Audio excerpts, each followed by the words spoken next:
400 BCE, Ctesias of Cnidus returns from Persia.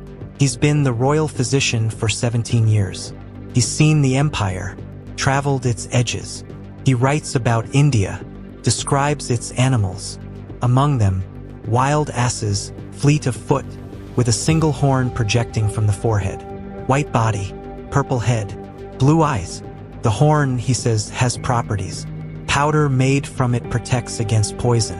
Ctesias is a historian, physician, court official of the Persian Empire. He's describing something he was told about, something people in Persia believed existed in India. The question isn't whether he believed it. He did. The question is, what were the people actually seeing? Did unicorns ever exist as we know them? The reports.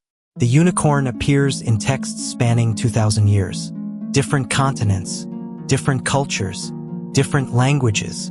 Ancient Greek sources describe it as fierce, untamable, size of a horse or larger, single horn, native to India or Ethiopia. Medieval bestiaries present it differently, smaller, gentle, can only be captured by a virgin. The horn cures poison and purifies water. Chinese sources mention the qilin, one horn, appears during the reign of wise rulers, brings prosperity. Marco Polo travels to Sumatra in 1292. He writes about unicorns, describes them with hair like buffalo, feet like elephants, a single horn in the middle of the forehead, and a head like a wild boar. He adds they are very ugly brutes to look at, and nothing like the gentle creatures of legend.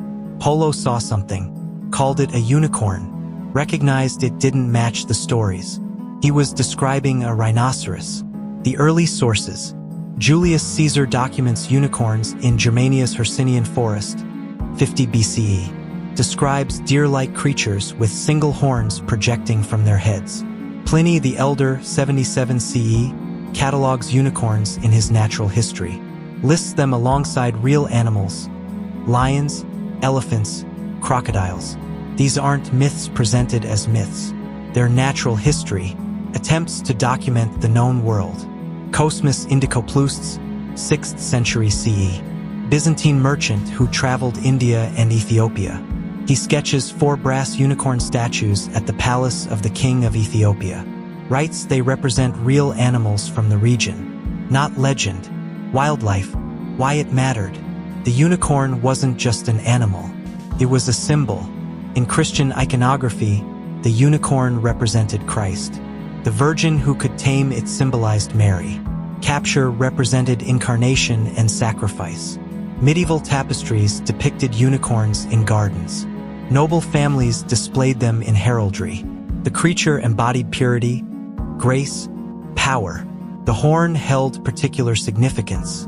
Not just medicine, salvation, protection from evil, proof of God's creation. When royalty purchased unicorn horns, they weren't buying curiosities.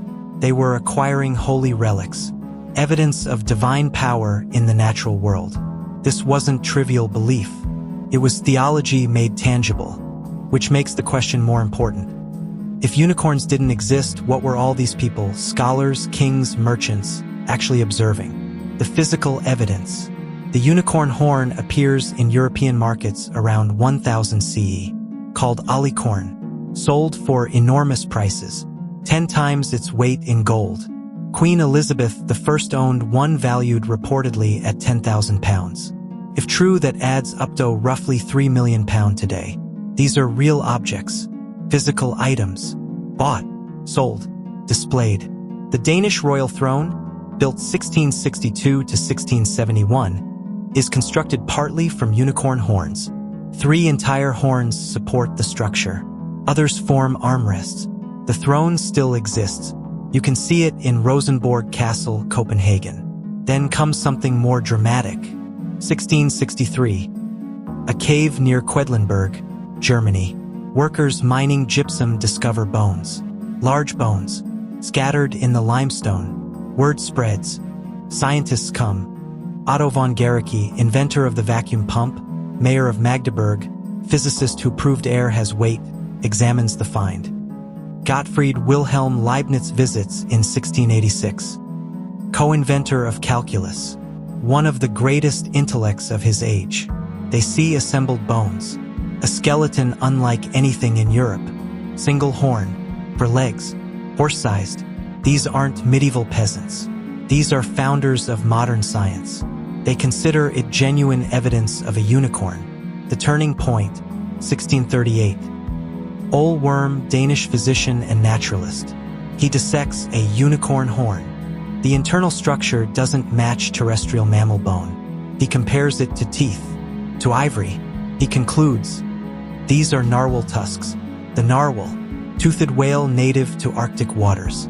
Males grow a single spiral tusk, an elongated tooth projecting from the jaw, 8 feet long, perfectly spiraled. Viking and medieval traders had been selling these as unicorn horns for centuries. One mystery solved, but not all of them. What they might have seen: Arabian oryx, antelope native to the Arabian Peninsula. 2 long, straight horns. But from the side, in profile, you see only one.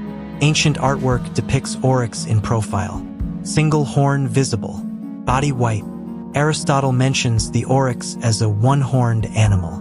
Perspective, not anatomy. But oryx aren't fierce. Don't match the dangerous descriptions from India. Indian rhinoceros. One horn. Massive. Aggressive. Native to India, exactly where Ctesias placed his unicorn. Medieval traders sold rhinoceros horns as unicorn horns. Same material properties as alicorn. But rhinos don't have blue eyes, don't have purple heads, don't resemble horses. Elasmotherium, extinct rhinoceros, lived across Eurasia until roughly 26,000 years ago. Massive, horse-like proportions. Single enormous horn on the forehead.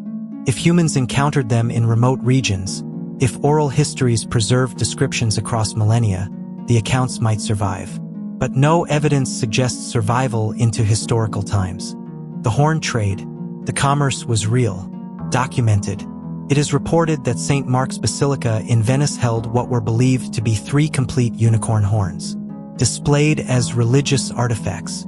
The French royal pharmacy maintained powdered alicorn as medicine until late 1700s. Tests were conducted. A horn placed in poison water. If the poison became inert, the horn was genuine. Did this work? Some poisons are neutralized by calcium compounds. Both narwhal ivory and rhinoceros horn contain calcium. The test wasn't entirely without basis. False positives would reinforce belief.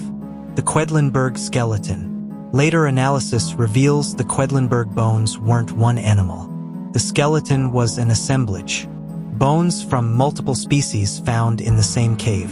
Mammoth, rhinoceros, possibly woolly rhino, cave bear. Workers found scattered fossils. Assembled them based on expectation, not a deliberate hoax. An honest reconstruction. They believed unicorns existed. They found bones. They built what they expected to find. By the 18th century, the composite nature becomes clear. But something important remains. Physical evidence existed. Scientists examined it. Intelligent, trained observers concluded it was real. They were wrong. But they were wrong about real bones, real ivory, real remains of real animals. The question isn't just what fooled them. It's what else might be mislabeled, misunderstood, waiting for reinterpretation. What remains? The word unicorn appears in the King James Bible 9 times. Translators chose unicorn for the Hebrew word riem. Modern translations use wild ox. The riem was a real animal, powerful, untamable. It existed, then went extinct. Aurochs, wild ancestors of cattle, disappeared in 1627. Last one died in Poland. They were massive, aggressive, 2 horns. The Arabian oryx was hunted to extinction in the wild by 1972, reintroduced through breeding programs.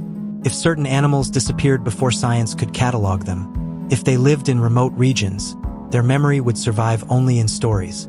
Stories that sound like mythology, but started as observation. The problem of proof. We have descriptions, spanning millennia, multiple continents, consistent enough to suggest something real, variable enough to suggest confusion. We have physical evidence, horns, skeletons, trade records, medical texts. They resolve to known animals: narwhal, rhinoceros, oryx. But we don't have complete answers for what ancient sources were describing. We can say what unicorn horns actually were. We cannot say with certainty what Ctesias' informants saw in India, what Julius Caesar heard about in Germania, what the palace statues in Ethiopia represented. Remote regions still produce surprises. The Saola wasn't discovered until 1992. Large mammals still emerge from places we thought were mapped. The pattern suggests misidentification, cultural mythology, medieval commerce in narwhal ivory. These explain most of it. But most isn't all. The single-horned animal occupies a strange space, too consistent to be pure invention, too variable to be one species, too ancient to dismiss, too absent to confirm. What were they seeing? What did they lose before documentation? What exists in the gap between observation and extinction? The records remain. The horns sit in museums. The throne stands in Copenhagen. The descriptions persist. The animal doesn't, or hasn't been found yet. History keeps its secrets.